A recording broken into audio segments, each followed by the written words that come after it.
बिस्मिल्लाहिर्रहमानिर्रहीम अस्सलाम वालेकुम नाज़रीन। पॉलिटिक्स ऑफ पाकिस्तान में खुश आमदीद। लाहौर के अंदर आज एक सियासी बाजार लगा है। उस सियासी बाजार के अंदर खरीदो फरोख्त नहीं बल्कि बोलियां लगाई जाएंगी। सियासी बोलियां, सियासतदानों को खरीदा जाएगा और बेचा जाएगा। किस तरह से वो तमाम चीजें आपके सामने रखते हैं, लेकिन जो अहम खबरें हैं वो सबसे पहले डिस्कस करेंगे। बिलावल भुट्टो जरदारी साहब का लॉन्ग मार्च लाहौर में पहुंच चुका है। इस लॉन्ग मार्च के अंदर पाकिस्तान तहरीक इंसाफ की एक अहम शख्सियत पीपल्स पार्टी में शमूलियत इख्तियार करेंगी। वो कौन है वो भी आपके सामने रखते हैं। फिर इसके अलावा ये 8 रोज बाद ये मार्च लाहौर पहुंचा है। 2 बजे आज अभी दोपहर के टाइम नासिर बाग के अंदर जलसा करेगा पीपल्स पार्टी का लॉन्ग मार्च, और उसके बाद जनाब ये जीटी रोड रास्ता इस्लामाबाद की तरफ रवाना हो जाएगा। इस्लामाबाद की तरफ जब ये रवाना होगा उसके अंदर बहुत सारी अहम शख्सियात इनके साथ होंगी। इस लॉन्ग मार्च के अंदर कौन कौन सी चीजें तय पाएंगी और किस तरह मुल्क का जो मुस्तकबिल है उसको संवारने के लिए कोशिशें की जाएंगी।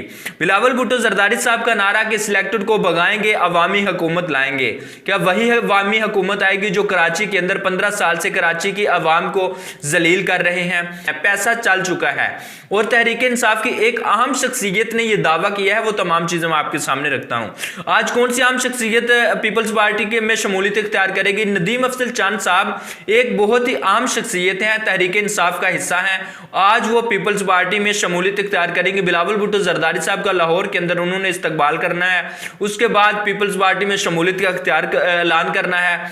आज वो खिलाड़ी से जियाले बन जाएंगे। ये वही नदीम अफजल चंद साहब हैं, बहुत ही नफीस आदमी हैं, जिन्होंने कहा था कि मुख्तार या गल वध गई है, और हुन वाकई गल वध गई है। गल इन्नी वध गई है, गल इतु तक पहुंच गई है कि वजीर आजम कहते हैं कि अरकान असम्बली के मेंबर पूरे हैं।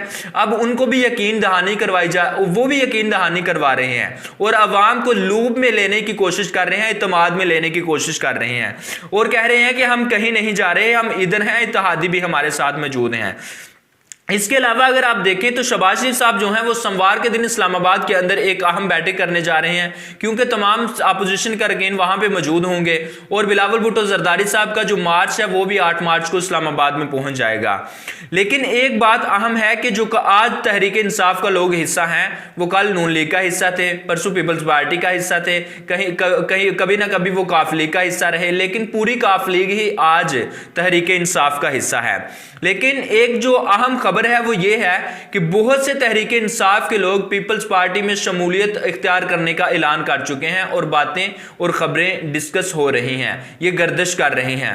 बहुत से लोगों ने नून लीग से अगले इलेक्शन के लिए टिकट मांगा है। इमरान खान साहब, बिलावल भुट्टो जरदारी साहब जो कहते हैं वो वाकई बात तो सच है कि घबराए हुए हैं। जिनको धमकियां देते थे आज उनके दर पे हाजिरियां दे रहे हैं। लेकिन शहबाज गिल साहब जो हैं, शहबाज गिल साहब मुआविन खुसूसी हैं वज़ीर आज़म के, और वो बड़े अच्छे और एक्टिव नज़र आते हैं मीडिया के ऊपर भी। मीडिया के ऊपर जिस तरह के उनके बयानात आते हैं, कंट्रोवर्शियल बयान होते हैं, तो ये जो मुतनाज़ा बयानात होते हैं वो कोई ना कोई हवा और कोई ना कोई उसके अंदर सच्चाई ज़रूर होती है, लेकिन वो करवे ज़रूर होते हैं। उनका कल का जो बयान था वो क्या था? शहबाज गिल साहब ने एक प्रेस कॉन्फ्रेंस की लाहौर के अंदर और उन्होंने कहा कि जो हुकूमत के 12 बंदे हैं वो बिक चुके हैं, पैसा चल चुका है। उनसे सवाल किया गया कि ये पैसा कहां चला, किसने चलाया और कैसे चला, और कौन से लोग हैं जो बिके हैं? तो उन्होंने कहा कि नेशनल सिक्योरिटी का मसला है, ये हम नहीं बता सकते। नेशनल सिक्योरिटी का ये एक नुक्ता नज़र डेवलप करने की कोशिश की जा रही थी। वो क्यों, मैं आपको बताता हूं। क्योंकि रूस का दौरा किया था इमरान खान साहब ने, सदर प्यूटन से मुलाकात की थी। सदर प्यूटन से जब मुलाकात की तो मगरब नाराज हो गया। इमरान खान साहब के साथ उस तरह के ताल्लुकात अमेरिका के नहीं रहे जिस तरह के पहले थे। अब वो नाराज हैं कुछ हद तक। इस वजह से अगर तो हुकूमत चली जाती है, अगर चली जाती है, हो जाती नजर नहीं आ रही, लेकिन अगर चली जाती है तो ये नुक्ता नजर डेवलप किया जाएगा कि चूंकि मगरब नाराज था इमरान खान के साथ, उन्होंने पैसा लगाया अपोजिशन पर, अपोजिशन ने हमारे बंदे इस वजह से खरीद लिए क्योंकि इनके पास बाहर से पैसा आया था। इस वजह से शहबाज गिल साहब कह रहे थे कि ये नेशनल सिक्योरिटी का मसला है। तहरीक एतमाद के अंदर पैसे चलते हैं, हर दौर के अंदर चलते रहे। पीपल्स पार्टी और नून लीग ये तो बहुत माहिर हैं इन कामों में और वो करते हैं, कर चुके हैं ये काम सारे। लेकिन कुछ सालों से तहरीक इंसाफ भी इस दौर में पीछे नहीं रही, वो भी बहुत कुछ सीख चुकी है, वो भी पैसा लगाना जान चुके हैं। और अब उस्मान बुज़दार साहब जो हैं वो भी मैदान में आए हैं। 3.5 साल के बाद वो भी जनाब एक मुलाकात के लिए गए हैं मुल्तान के अंदर। इत्तेहादियों से मुलाकात करेंगे, जो लोग छोड़ना चाहते हैं उनको मनाने की कोशिश करेंगे। लेकिन एक चीज़ बड़ी ही अहम है, वो ये है कि ये अगर बाहर से पैसा आया है तो ये हुकूमत को बताना चाहिए कौन लोग हैं जिनको खरीदा जा रहा है, वो क्यों जा रहे हैं और अपोजिशन ने पैसे क्यों क्यों लिए बाहर से, उन पे मुकदमे दायर किए जाएं, उन पे फिर आर्टिकल 6 लगाएं, गद्दारी के मुकदमे बनाएं। तो ये तमाम चीजें जो है ये सामने रखी जानी चाहिए।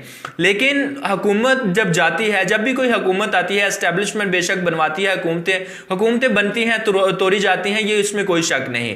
लेकिन जब कोई हुकूमत आती है उसको 5 साल की जो टर्म है, उसका जो टेनोर है वो पूरा होना चाहिए। मुल्क के जो अदारे हैं उनकी कमर टूट जाती है। इसका बराह रास्त नुकसान होता है अवाम को।